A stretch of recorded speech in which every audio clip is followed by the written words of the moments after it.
नमस्कार मित्रों, मैं अजय कुमार यादव। उम्मीद करता हूं कि आप सब लोग अच्छे होंगे और तैयारी बहुत अच्छे से चल रहा होगा।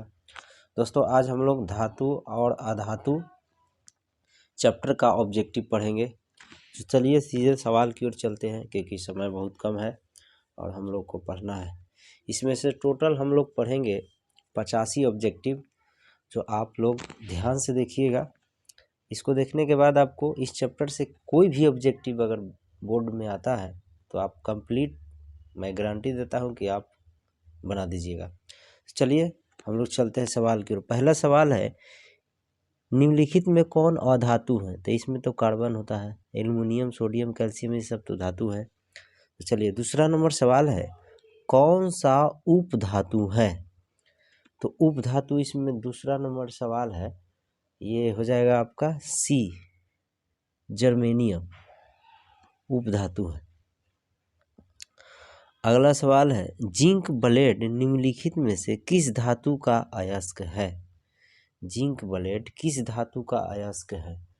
तो 3 का आंसर हो जाएगा आपका बी हो जाएगा, जेडन, यानी जस्ता का होता है जिंक ब्लेड। चलिए अगला सवाल है, जिंक, वैसे जस्ता को जिंक भी बोलते हैं, जिसको जेडन बोलते हैं। जिंक ब्लेड लग गया तो समझिए जिंक का ही होगा। और जिंक का जो क्या बोलता है, रासायनिक सूत्र होता है, वो होता है जेडन। अगला सवाल है, खाद्य पदार्थ के डिब्बों पर जिंक की बजाय टीन का लेप होता है क्योंकि? ऑप्शन 4 दिया हुआ है, इसमें से आपका आंसर हो जाएगा सी नंबर, टीन की अपेक्षा जिंक अधिक अभिक्रियाशील होता है, इसीलिए खाद्य पदार्थों के डिब्बों पर जिंक की बजाय टीन का लेप होता है, क्योंकि टीन की अपेक्षा जिंक की अधिक क्रियाशीलता होती है। खाद्य पदार्थ समझते हैं, जैसे कोई खाने वाला पदार्थ जो आता है डिब्बा में बंद होकर, तो उस पर जो लेप होता है वो क्या होता है? जिंक का होता है। चलिए अगला सवाल है 5वां नंबर, कौन विद्युत का सर्वोत्तम सुचालक होता है? इसमें से कौन विद्युत का सर्वोत्तम सुचालक होता है? तो इसमें कॉपर है, ये एजी जो होता है, चांदी होता है, एल्युमिनियम, और ये फिर लोहा होता है, तो इसमें चांदी हो जाएगा। तो 5 का आंसर आपका हो जाएगा बी हो जाएगा। अगला सवाल है, निम्नांकित में कौन उपधातु है? अगर एजी के जगह पर सोना दिया रहे एयू, तो वही होगा, याद रखिएगा। अगर एजी दिया है तो एजी मारेंगे, यानी कि एजी का मतलब चांदी होता है, एयू का मतलब सोना होता है। तो दोनों में से कोई एक दे देगा तो किसी एक में मारिए, अगर दोनों देता है तो दोनों में मारना है, ठीक है। अगला सवाल है, निम्नलिखित में कौन उपधातु है? तो 6 का आंसर आपका हो जाएगा डी हो जाएगा, एसबी हो जाएगा, क्योंकि निकेल, कॉपर, ये सब क्या है? ये सब जो होता है धातु होता है, उपधातु क्या? एसबी बचा। अगला पीतल है, पीतल क्या है? धातु है, उपधातु है, अधातु है, मिश्र धातु है। तो ये ऑप्शन हो जाएगा 7 का आंसर आपका सी हो जाएगा, मिश्र धातु होता है पीतल। अगला सवाल है, निम्नलिखित में से कौन आयनिक यौगिक है? आयनिक यौगिक निम्न में से कौन है? तो 8 का आंसर आपका हो जाएगा सी, CaCl2, ये आयनिक यौगिक हैं। आगे सवाल है, निम्न में से कौन सा पदार्थ ऑक्सीजन से संयोग नहीं करता है? तो इसमें हो जाएगा गोल्ड, सोना। ये ऑक्सीजन से क्या करता है? संयोग नहीं करता है, यानी कि इसमें जंग नहीं लगता है, इसीलिए इसको हम लोग आभूषण बनाने में प्रयोग करते हैं। अगला सवाल है 10 नंबर सवाल है, शुद्ध सोना को व्यक्त किया जाता है 24 कैरेट से, याद रखिएगा। और जो आभूषण बनता है उसमें 22 कैरेट होता है, क्योंकि आभूषण बनाते समय उसमें 2 कैरेट जो है अलग से धातु मिलाया जाता है, जिससे कि वो मिश्र धातु बन जाते हैं, जिससे कि आभूषण बनाने में क्या होता है? सुविधा होता है। इसीलिए उसमें 22 कैरेट सोना का यूज किया जाता है और 2 कैरेट अलग से धातु मिलाया जाता है। तो उसमें आपको आभूषण बनाते समय दिक्कतें नहीं होते हैं, क्योंकि 24 कैरेट सोना यानी कि कंप्लीट सोना से क्या होते हैं, मुलायम ज़्यादा होते हैं।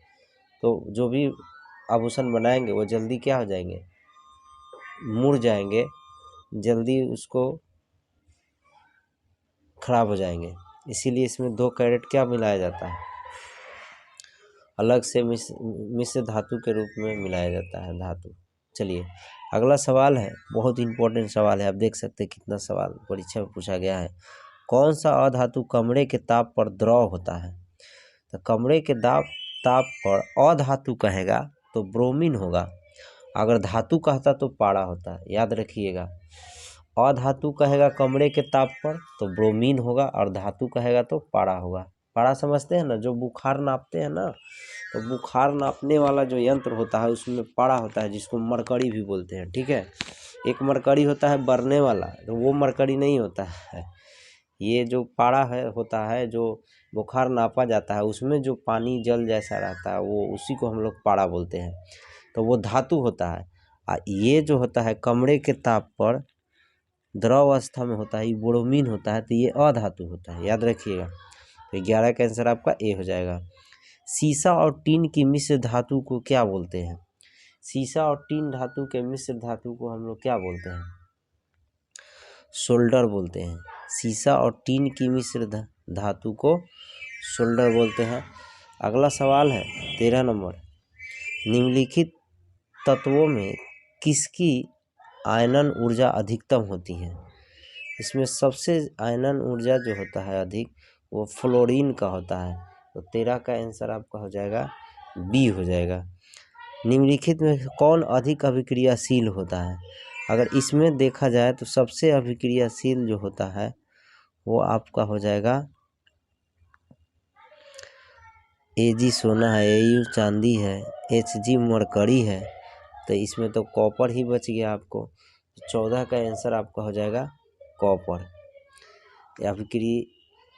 अभिक्रियाशीलता श्रेणी में जाके देखिएगा तो ये सब जितने भी तीन है तत्व, ये ऊपर स्थान पर कॉपर होगा, ये सबसे नीचे स्थान पर है। तो यानी कि सबसे ज़्यादा अभिक्रियाशील इसमें अगर कहा जाए तो कॉपर होगा। वैसे तो सबसे अधिक अभिक्रियाशील होता है पोटासियम होता है। ठीक है, अगला सवाल है, निम्न में से कौन अधातु है? तो इसमें अधातु आपको चुनना है, तो क्या होगा? कॉपर हो जाएगा, तांबा सॉरी कार्बन हो जाएगा, जो सी से इंडिकेट करते हैं। अच्छा, कार्बन क्या है? अधातु है। अभी तो जस्ट हम लोग पढ़वे किए, तो रिपीटेशन हो रहा है तो आपको कंप्लीट याद हो जाएगा। और इसमें बहुत सारा गलत आंसर दिया है, तो मैं आपको सही करके बताऊंगा, जैसे पहले भी बताए हैं। चलिए अगला सवाल है, सिलिका क्या है? धातु, उपधातु, कुछ नहीं। तो 17 का आंसर हो जाएगा आपका डी हो जाएगा। सिलिका जो होता है इनमें से कोई नहीं है, धातु, अधातु, उपधातु कुछ नहीं है। ठीक है, अगला सवाल है, सक्रियता श्रेणी में हाइड्रोजन के ऊपर के धातु है? सवाल नंबर 18, सक्रियता श्रेणी में हाइड्रोजन के ऊपर के धातु क्या है? अम्लों से अभिक्रिया कर हाइड्रोजन गैस बनाते हैं, ऑप्शन बी हो जाएगा। सक्रियता श्रेणी में अगर देखा जाए तो हाइड्रोजन के ऊपर अम्लों से अभिक्रिया करके हाइड्रोजन गैस मुक्त होता है। ठीक है, अगला सवाल है, उच्च विद्युत धनात्मक के कारण धातु के परमाणु बनाते हैं धन आयन। धन आयन बनाएंगे ना जी, तो 19 का आंसर आपका क्या हो जाएगा? ए हो जाएगा। उच्च विद्युत धनात्मकता के कारण धातु के परमाणु बनाते हैं धन आयन, क्योंकि धातु में प्लस चार्ज होता है, अधातु में माइनस चार्ज होता है। माइनस चार्ज होता है तो ऋण आयन बोलेंगे, प्लस चार्ज होता है तो धन आयन बोलेंगे। तो धातु है तो धन आयन होगा, क्योंकि ये देता है किसी से, लेता नहीं है। तो ये किसी को देता है तो प्लस चार्ज होगा, लेगा तो माइनस चार्ज होगा। माइनस चार्ज होगा तो ऋण आयन, और प्लस चार्ज होगा तो धन आयन। फिलहाल आपका यहाँ तो धन आयन होगा। अगला सवाल है 20 नंबर, धातु के ऑक्साइड सामान्यतः होते हैं? धातु के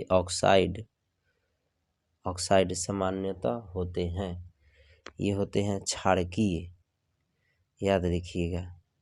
धातु के ऑक्साइड सामान्यतः क्या होते हैं? क्षारकीय होते हैं। आगे सवाल हम लोग पढ़ेंगे इसी तरह, कन्फ्यूजन नहीं होगा, इसको हम लोग कंप्लीट कर देंगे। चलिए, अयस्क के चुंबकीय अशुद्धियों को अयस्क से चुंबकीय अशुद्धियों को दूर करने के लिए जो विधि का प्रयोग की जाती है वो क्या होता है? चुंबकीय पृथक्करण विधि होता है। देखिए, अयस्क जो हम लोग निकालते हैं वो भूमि के अंदर से निकलता है, ठीक है। अब भूमि के अंदर से जब निकालेंगे तो उसमें बहुत सारे धूलकण होते हैं और मिट्टी के टुकड़े लगे होते हैं, जिससे अलग करने के लिए चुंबकीय विधि का प्रयोग करते हैं। चुंबक के जरिए उसमें से हम लोग जो चुंबक से आकर्षित होने वाला जो धातु होते हैं, पदार्थ होते हैं, उसको हम लोग निकालते हैं। इसीलिए उसका नाम है चुंबकीय पृथक्करण विधि। पृथक मतलब अलग करना, समझ गए? सॉरी, सवाल नहीं बुझा रहा है आपको। यहाँ देखिए, ये है अयस्क से चुंबकीय अशुद्धियों को दूर करने के लिए जो विधि का प्रयोग करते हैं उसका नाम है चुंबकीय पृथक्करण विधि, क्योंकि चुंबक के जरिए उसमें से हम लोग पदार्थ को निकालते हैं, धूलकण से अलग करते हैं। चलिए, अलग अलग सल्फाइड अयस्कों का सांद्रण किया जाता है, फेन प्लवन विधि द्वारा अलग किया जाता है। ये केमिस्ट्री में हमने पढ़ाया है आपको कि कैसे अलग किया जाता है, अयस्कों का सांद्रण किया जाता है, ठीक है। अगला, तो 22 का आंसर आपका हो जाएगा सी हो जाएगा। फेन प्लवन विधि द्वारा क्या किया जाता है? अलग किया जाता है। दोस्तों, नए हैं तो चैनल को सब्सक्राइब कीजिए ताकि अगला वीडियो सबसे पहले आप तक पहुंचे। और मैंने मैथ का भी सारे ऑब्जेक्टिव डाल चुके हैं, तो आप प्लेलिस्ट में जाकर देख सकते हैं। और देखने के बाद 100% गारंटी मैं देता हूं कि आपको सारा सवाल आपको बन जाएगा परीक्षा में। तो चलिए, सवाल है आपका 23 नंबर। निम्नलिखित में कौन एल्युमिनियम का मिश्र धातु मैग्नीशियम होता है? ऑप्शन हो जाएगा ए आपका। 24 नंबर सवाल है, बॉक्साइड निम्नलिखित में से किस धातु का मुख्य अयस्क है? बॉक्साइड एल्युमिनियम का होता है, तो ये ऑप्शन हो जाएगा क्या? 4, यानी कि डी हो जाएगा। सॉरी, देख सकते हैं बॉक्साइड किस धातु का मुख्य अयस्क होता है? तो एल्युमिनियम का होता है। अगला सवाल है कॉपर का निष्कर्षण मुख्यतः किस अयस्क से किया जाता है? तो कॉपर पाइराइट से किया जाता है, तो ऑप्शन हो जाएगा 25 का क्या हो जाएगा? बी हो जाएगा। अगला सवाल है 26 नंबर, निम्नलिखित में किस धातु का गलनांक सबसे कम होता है? सबसे कम गलनांक किसका होता है? 26 का आपका आंसर हो जाएगा बी हो जाएगा, सोडियम का। ये कम ताप पर ही क्या हो जाता है? गल जाते हैं। उसके बाद लोहा, एल्युमिनियम, कॉपर, इसके लिए अधिक ताप चाहिए, ठीक है। तो इसका गलनांक सबसे कम होता है, इसीलिए इसको केरोसिन तेल में डुबा के रखते हैं, क्योंकि पानी में या ऑक्सीजन से संपर्क होते हैं तो विस्फोट कर जाते हैं, इसीलिए इसको विस्फोटक पदार्थ भी बोलते हैं, ठीक है। आगे सवाल है, साधारण गंधक किस आणविक रूप में पाया जाता है? साधारण गंधक किस आणविक रूप में पाया जाता है? तो इसका आंसर हो जाएगा सी, S8 के रूप में पाया जाता है। 27 का आंसर आपका हो जाएगा सी हो जाएगा। याद रखिएगा, बहुत अच्छा सवाल है। अगला सवाल है, फास्फोरस का आणविक सूत्र क्या होता है? तो P4 होता है, याद रखिएगा। अगला सवाल है 29, सोना निम्नलिखित में से किस द्रव में घुल जाता है? तो अम्लराज में घुल जाता है, याद रखिएगा। सोना जो है अम्लराज में घुलता है। अगला, अमलगम एक मिश्र धातु है जिसमें एक धातु हमेशा रहता है। अमलगम में एक धातु हमेशा क्या रहता है? तो 30 का आंसर आपका हो जाएगा सी हो जाएगा, पारा। पारा जो होता है अमलगम में हमेशा रहता है। अगला सवाल है, वह धातु जो सिर्फ अम्लराज में घुल जाता है, तो ये होता है सोना होता है। सोना का संकेत होता है Au, याद रखिएगा। Ag होता है चांदी का। अगला सवाल है, निम्नलिखित में से कौन सा अति ज्वलनशील है? लाल फास्फोरस, श्वेत फास्फोरस, धारण गंधक, प्लास्टिक गंधक। सबसे कम ताप पर जो होता है श्वेत फास्फोरस जलता है, याद रखिएगा, लाल फास्फोरस नहीं, श्वेत फास्फोरस। अगला सवाल है, व्यावसायिक स्तर पर एल्युमिनियम धातु का निष्कर्षण किस अयस्क से किया जाता है? क्रायोलाइट, बॉक्साइट, क्रोंडम, इनमें से कोई नहीं, तो बॉक्साइट से किया जाता है, यानी 33 का आंसर बी हो जाएगा आपका, बॉक्साइट से होता है। अगला 34 नंबर सवाल है, लोहे के निष्कर्षण से चूना पत्थर कैल्शियम सिलिकेट एक यौगिक बनाता है, यह यौगिक कहलाता है? भर्जन, प्रगलन, द्वारक, धातुमल होता है। 34 का आंसर आपका डी हो जाएगा। अगला सवाल है 35, किस तत्व के गुण धर्म का दो या दो से अधिक विभिन्न रूपों में प्रस्तुतिकरण तत्व की क्या कहलाती है? तो ये होता है अपरूपता, यानी कि 35 का आंसर आपका ए हो जाएगा। किसी तत्व के गुण धर्म को दो अलग अलग विभिन्न रूपों में प्रस्तुतिकरण करने की क्रिया को हम लोग अपरूपता बोलते हैं, ठीक है। अगला सवाल है, धातुओं की प्रकृति होती है विद्युत धनात्मक होती है, अधातु कहेगा तो विद्युत ऋणात्मक बोलिएगा, ठीक है। धातु जो होता है विद्युत धनात्मक होता है, यानी कि उस पर प्लस चार्ज होता है, अधातु पर ऋण आयन होता है, ऋणात्मक होता है, उस पर माइनस चार्ज होता है, ठीक है। आगे सवाल, लोहा एवं इस्पात को जंग से सुरक्षित रखने के लिए उन पर किस धातु की पतली परत चढ़ाई जाती है? तो जिंक का चढ़ाया जाता है, याद रखिएगा। अगला सवाल है 38, किस रासायनिक यौगिकों को गर्म करने पर प्लास्टर ऑफ पेरिस प्राप्त किया जाता है? तो ये हो जाएगा जिप्सम आपका, याद रखिएगा। जिप्सम को क्या किया जाता है? रासायनिक अभिक्रिया कराया जाता है तो हम लोग को प्लास्टर ऑफ पेरिस मिलता है। आगे सवाल है, विद्युत अपघटनी परिष्करण में अशुद्ध धातु को बनाया जाता है। अशुद्ध धातु को कहाँ बनाया जाता है?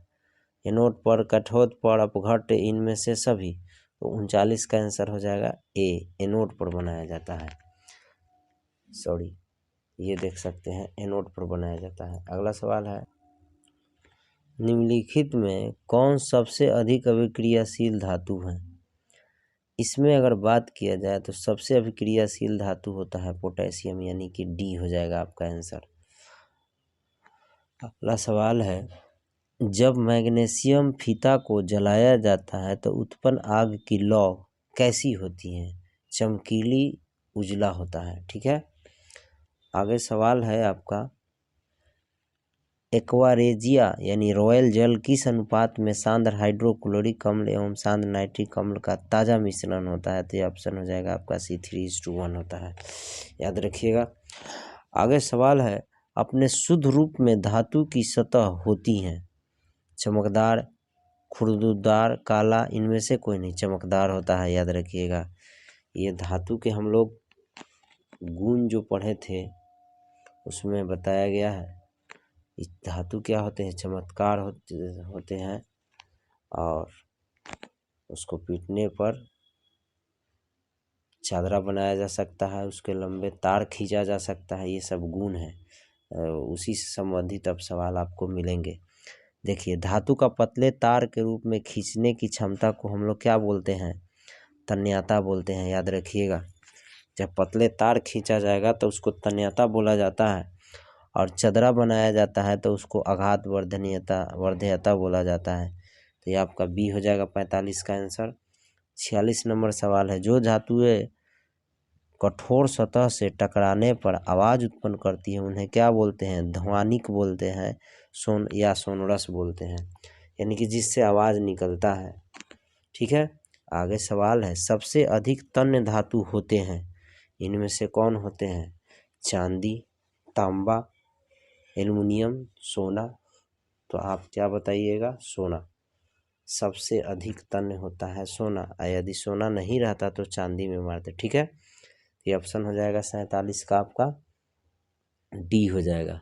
48 नंबर सवाल है, 1 ग्राम सोना से कितना लंबा तार बनाया जाता है? तो 2 किलोमीटर बनाया जाएगा, ठीक है। आगे सवाल है 49, कमरे के ताप पर मरकरी धातु किस अवस्था में पाया जाता है? द्रव अवस्था में मरकरी बता ही दिए, Hg, इसको पारा भी बोलते हैं। ठीक है, ये द्रव अवस्था में पाया जाता है, इसे पहले भी बताए थे। इसमें धातु की बात बोल रहा है। ठीक है, इनमें से कौन अधातु होते हुए भी चमकीला होते हैं?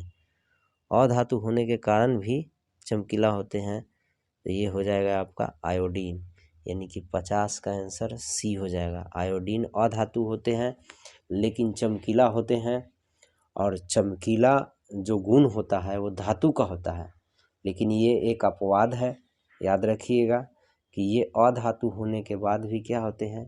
चमकते हैं। ठीक, अगर इसके जगह पर आपको दे देगा, क्या बोलते हैं, ये पेंसिल के जो नोक होते हैं, वो आगे बताएंगे, उससे सवाल भी आएंगे, तो वो भी होगा, जिसको हम लोग ग्रेफाइट बोलते हैं। ठीक है, आगे सबसे कठोर प्राकृतिक पदार्थ हीरा होता है, याद रखिएगा, हीरा में आप मार सकते हैं, ऑप्शन हीरा हो जाएगा। सबसे कठोर प्राकृतिक पदार्थ है, क्या होता है? हीरा होता है। एल्युमिनियम पर मोटी ऑक्साइड की परत बनाने की प्रक्रिया को क्या कहते हैं? एल्युमिनियम पर मोटी ऑक्साइड की परत बनाने की प्रक्रिया को हम लोग क्या बोलते हैं? तो 52 का आंसर ए हो जाएगा, एथोडीकरण बोलते हैं। ठीक है, अगला सवाल है, अभिक्रियाशीलता के इस क्रम में कौन सही है? 53 का आंसर हो जाएगा आपका सी हो जाएगा। Mg के बाद एल्युमिनियम, फिर जिंक, फिर लोहा होता है। सबसे ऊपर मैग्नीशियम होगा, उसके बाद एल्युमिनियम, जिंक और Fe, बाकी सब गलत है, याद रखिएगा। वैसे तो सबसे ऊपर अभी बताए थे पोटेशियम होता है, सॉरी, देख सकते हैं, सबसे ऊपर तो पोटेशियम होता है, लेकिन इस ऑप्शन के अनुसार अगर देखा जाए तो सी हो जाएगा सही, क्योंकि मैग्नीशियम के बाद एल्युमिनियम होता है, एल्युमिनियम के बाद जिंक, उसके बाद लास्ट में लोहा होता है, Fe। तो आप देख सकते हैं, बुक में भी आपको दिया होगा, और चैनल में जाकर देख सकते हैं प्लेलिस्ट में। उसके बाद सवाल है, सबसे अधिक अभिक्रियाशील कौन है? अगर इसमें बात किया जाए तो आपको सोडियम हो जाएगा, Na। वैसे तो सबसे अधिक अभिक्रिया से तो पोटेशियम होता है, अभी बताए थे। इस ऑप्शन के मुताबिक आपका 54 का आंसर ए हो जाएगा। ठीक है, आगे सवाल है, सोडियम की परमाणु संख्या 11 होती है। अगला सवाल है 56 नंबर सवाल है, पोटेशियम की परमाणु संख्या 19 होती है। बहुत आसान सवाल है, आप इसको आराम से याद कर सकते हैं। ऑक्सीजन की परमाणु संख्या 8 होती है। क्लोरीन की परमाणु संख्या 17 होती है। हीलियम की परमाणु संख्या 2 होता है। कैल्शियम की परमाणु संख्या 20 होता है। फास्फोरस की परमाणु संख्या कितना होता है? 15 होता है, यानी 61 का आंसर आपका क्या हो जाएगा? बी हो जाएगा। आयनिक यौगिक NaCl का गलनांक, आयनिक यौगिक NaCl का गलनांक कितना होता है? कितना पर गलने लगता है? तो 62 का आंसर हो जाएगा आपका बी हो जाएगा, 1074। निम्नलिखित में किस धातु को केरोसिन में डुबा कर रखते हैं? अभी बताए थे सोडियम। अगर इस ऑप्शन में सोडियम नहीं पोटेशियम रहता तो पोटेशियम में भी मार सकते थे, क्योंकि ये विस्फोट कर जाते हैं, इसीलिए इसको विस्फोटक पदार्थ भी बोलते हैं। ठीक है, आगे निम्नलिखित में कौन अधातु विद्युत का सुचालक होता है? देखिए ग्रेफाइट। ग्रेफाइट क्या होते हैं? अधातु होते हैं, लेकिन फिर भी ये क्या है? सुचालक होते हैं, इसमें करंट पास करता है। जो आप देखते हैं पेंसिल के नोक में जो होता है, पेंसिल का नोक जो होता है जिससे हम लोग लिखते हैं, वो ग्रेफाइट का बनाया होता है और उसमें करंट पास करता है। ठीक है, बट वह अधातु होते हैं, लेकिन ये धातु के गुण से मिलता जुलता है, तो यह भी एक अपवाद है। ठीक है, आगे लंबे समय तक आर्द्र वायु में रहने पर लोहे पर भूरे रंग के पत्रकी पदार्थ की परत चढ़ जाती है, जिसे कहते हैं जंग लगना कहते हैं। आगे सवाल है, अयस्क से धातु का निष्कर्षण तथा उसका परिष्करण उपयोगी बनाने के प्रक्रम को क्या कहते हैं? धातु कर्म कहते हैं, धात्विक, धातुशाला, इनमें से कोई नहीं। तो 66 का आंसर हो जाएगा आपका बी धातु कर्म कहते हैं, इसको अलग किया जाता है। सवाल है जंगरोधी स्टील क्या होते हैं? जंगरोधी स्टील क्या होते हैं? मिश्र धातु होते हैं, यानी 67 का आंसर सी हो जाएगा। यानी ऐसा स्टील जिसमें जंग नहीं लगता है तो वो क्या होते हैं? वो मिश्र धातु होते हैं। ठीक है, अगला सबसे अधिक विद्युत ऋणात्मक तत्व है फ्लोरीन। पहले भी बताया है, इस तरह का ऑप्शन दे तो फ्लोरीन बताएंगे। सबसे अधिक विद्युत ऋणात्मक तत्व जो होता है फ्लोरीन होता है। अगला 69 क्रायोलाइट किस धातु का अयस्क होता है? 69 का आंसर हो जाएगा आपका सी हो जाएगा, एल्युमिनियम का। एल्युमिनियम का जो होता है अयस्क जो होता है क्रायोलाइट होता है। ठीक है, अगला सवाल है निम्नलिखित में से कौन सबसे कम अभिक्रियाशील धातु है? सबसे कम अभिक्रियाशील धातु जो होता है आपका, इसमें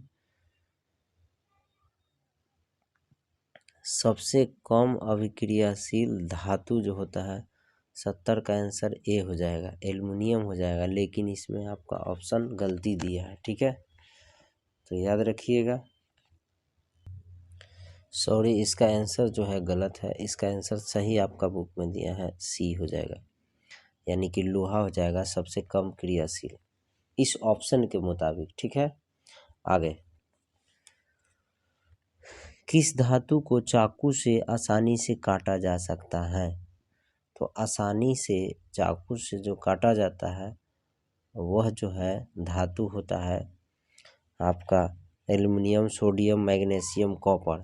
तो 71 का आंसर हो जाएगा आपका बी, सोडियम हो जाएगा। ठीक है, 72 नंबर सवाल है लोहे के फ्राइंग पैन के जंग से बचाने के लिए निम्न में से कौन सी विधि उपयुक्त होता है? ग्रीज लगाकर, पेंट लगाकर, जिंक की परत चढ़ाकर, इनमें से सभी इनमें से किसी को हम लगा देंगे तो क्या होता है? जंग लगने से बचाया जा सकता है। क्योंकि लोहे के किसी भी वस्तु को इनमें से किसी विधि से, यानी 3 तरह के दिया है ना, तीनों में से किसी का परत चढ़ा देंगे तो उसको जंग लगने से बचाया जा सकता है। ठीक है,